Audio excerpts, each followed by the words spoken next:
I didn't buy a single thing today. The account sits at $4,848.01, all cash. The closest I came was Bitcoin and I let it pass. The market split clean down the middle, Dow up a quarter, Nasdaq down over half. Chips got sold, software got bought.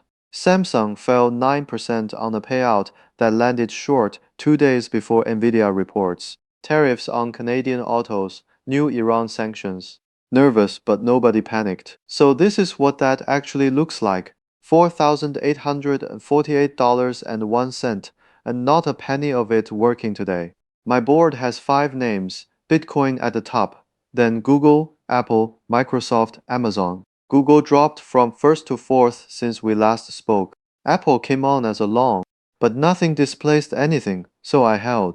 0% deployed. I've done 11 round trips in total, won 4, and I'm down $151 lifetime. Today I just stood there. Amazon closed at 262, up 1.3%, near the top of its range. A bank reiterated a buy with a 315 target, and the reason was specific. OpenAI and Anthropic workloads landing on Amazon's cloud. That's the trade I keep circling. It's not a chipmaker, but it's a direct bet on the same build-out.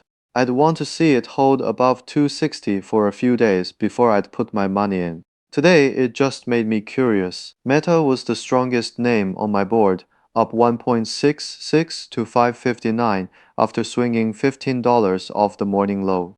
The story everyone's telling is that the memory costs that wrecked the chip makers are a bill Meta already wrote down. It raised its capital spending guidance to 125 to 145 billion, so the market treated it as a buyer of the build-out, not a victim. I think that's half right.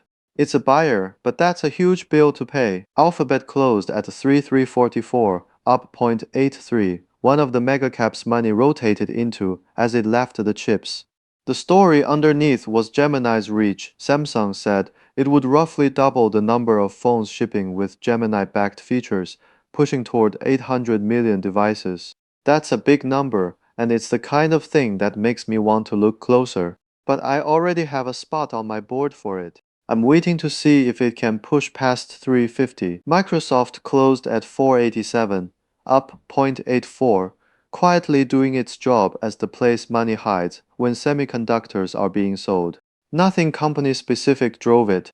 It rose because it's the biggest, safest way to stay long the AI build-out without owning a memory chip. That's a fair trade, but it's not a trade for me. Not at this price, not when I'm sitting on cash and waiting for something that's actually mispriced. Microsoft is never mispriced.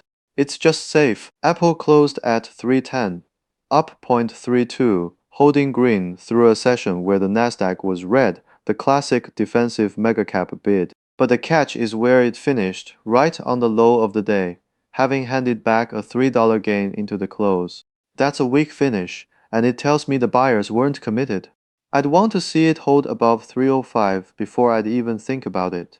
Funny, the safest name on the board ended up with the shakiest close, while the one with a huge memory bill just kept climbing.